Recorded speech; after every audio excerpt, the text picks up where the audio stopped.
Okay, so Doodlebop is banning Dynamax for the next game, which means it's almost certain that I'm going to bring Calyrex. Okay, so no Calyrex and no Dynamax.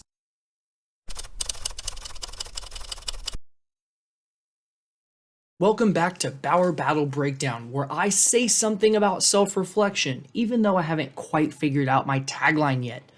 My opponent opens with Incineroar Gothitelle, two Pokemon who are very, very capable at stopping Amoonguss a number of ways. I decide that I will go for broke instead of protecting. I call a Spore into Gothitelle and decide to Hydro Pump Incin, because if he doesn't stop that, the Incineroar is absolutely free. You're going to see this. Incineroar goes straight down without Assault Vest and significant investment. It dies for free. Gothitelle does taunt, and my mental herb with Amoonguss kicks in, and I'm able to put the Gothitelle to sleep. A completely flawless and perfect turn one could not have gone any better. My opponent brings out Gigalith as their third Pokemon of the match, and I decided that I'm going to go ahead and Spore that and Hydro Pump it. I'm just going to continue to put on this pressure. Now, Gigalith takes infinity damage from Hydro Pump. However, its ability Sturdy will allow it to stay in play to at least get off one attack of its own. I activate the policy, so this upcoming attack from Gigalith is going to hurt quite a bit. That Rock Slide is going to deal more than 50% on both of my Pokemon. Thankfully, neither one flinches. Now at this point, my opponent has two sleeping Pokemon, so I'm going to spend this turn simply continuing to apply that pressure.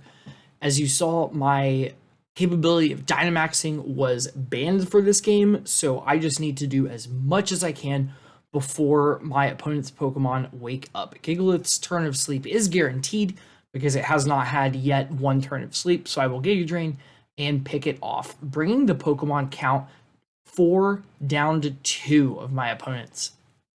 And we see that the last Pokemon that my opponent chose to bring is Xerneas. Now, I edited out a lot of the decision making that I made here. I wanted to potentially Spore Xerneas to prepare for perhaps a Geomancy play. I opt to Rage Powder Trick Room instead because I have a Porygon 2 in the back, and Porygon 2 under Trick Room is extremely hard for Xerneas to crack through, even as a Dynamax Pokemon, which now that they are activating Geomancy, we can be all but certain that Dynamax is coming on the next turn. Gothitelle wakes up and finally taunts Amoonguss, stopping it from doing any more than it already has. Now that Amoonguss has been taunted, I can't Spore for real, and I can't protect, which I attempt to do. I can't even switch out because of Shadow Tag, so I pretty much just have to Giga Drain. And with that, I decide that I'm going to go ahead and double the Gothitelle in order to take it out. Now that I have Trick Room set up and Porygon 2 in the back, I simply need to wear out this Dynamax and then hopefully close out the game from there. Giga Drain is going to do a little bit of damage. I'll recover about 15 health. And the Spatial Rend will pick up the KO. So now it is Xerneas against my entire team. However, I don't have Dynamax and my opponent does. Steel Spike will come in and cleanly get rid of Amoonguss, which is my first KO of the match, and I'll put in Porygon 2, who is my chosen Pokemon to stop exactly this. From this point, I have a Porygon to debuff the Xerneas, and I have Palkia, and I'm just going to try and deal as much damage as humanly possible. Eerie Impulse to Hydro Pump, and Xerneas will Steel Spike, thankfully not doing a whole lot of damage. And this isn't deja vu. You're about to see the exact same series of events unfold a second time.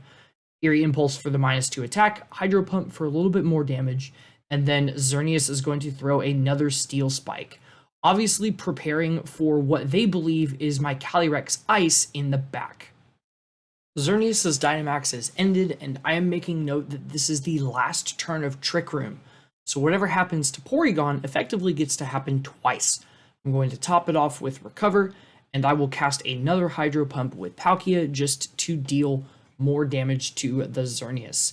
This game is all but mine at this point, but more often than not, you're one critical hit away from having the game become very, very different. and it's important to still close out your games smartly. I don't know what my opponent was thinking attempting to Geomancy here, but I guess they got to go twice in a row there, so why not? I went for Earth Power for the guaranteed damage. Unfortunately, it wasn't quite enough. However, I'm able to reset Trick Room because I know that they're finishing off Geomancy that turn.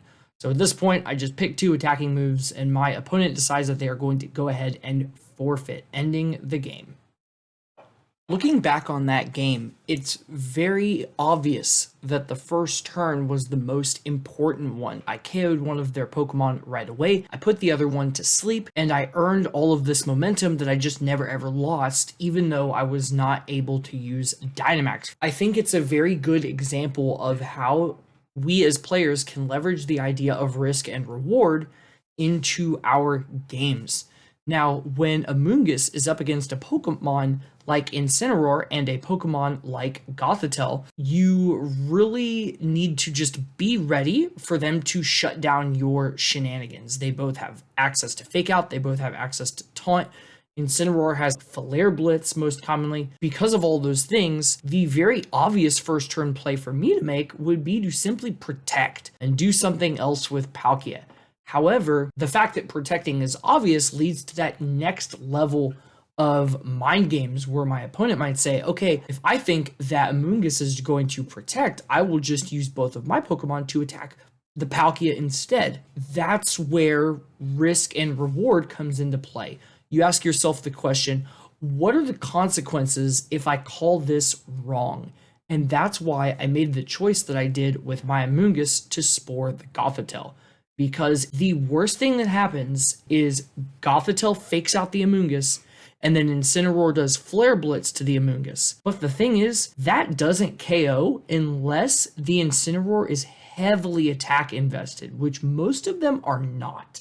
I felt very safe taking that risk to not protect and instead use the Spore. I also know that if Palkia is able to connect with a Hydro Pump against Incineroar, that is free, unless they are Assault Vest and pretty significantly invested in their special defenses. All of that rolled together made it to where I felt good about the choice that I made during the first turn, and it ended up panning out really, really well. The other thing that I want to talk about has nothing to do with the game itself, but the circumstances of the game. I was not allowed to use Dynamax, nor was I allowed to use Calyrex Ice Rider for this particular game. These are channel point redemptions that I have on my streams, allowing players to make my life more difficult. Other than being pretty good entertainment value, there's another much more pragmatic reason that I have those on my streams. Playing under constraints forces us to be more creative, and it makes us better players. For a given matchup, you may have a particular Pokemon that is a must bring, or you have a particular move that is a must use, or I have to have Tailwind, or I have to have Trick Room, or I have to Dynamax this particular Pokemon. When you're in the thick of battle, you may find yourself in strange situations where you don't have the Pokemon that you wanted in order to deal with this threat. You may have already blown your Dynamax and then find yourself really, really needing it. How do you deal with those situations? That is why I have these bans on my channel, because it forces me to approach problems in a new way that I might not otherwise think about. Thanks for tuning in to this week's Bauer Battle Breakdown. I hope you enjoyed it and you got some practical advice out of it that you can take for your own games. If you'd like to stick around for another video, I've got one right here that I think you'll like very much. That's my time, and I'll see you next week.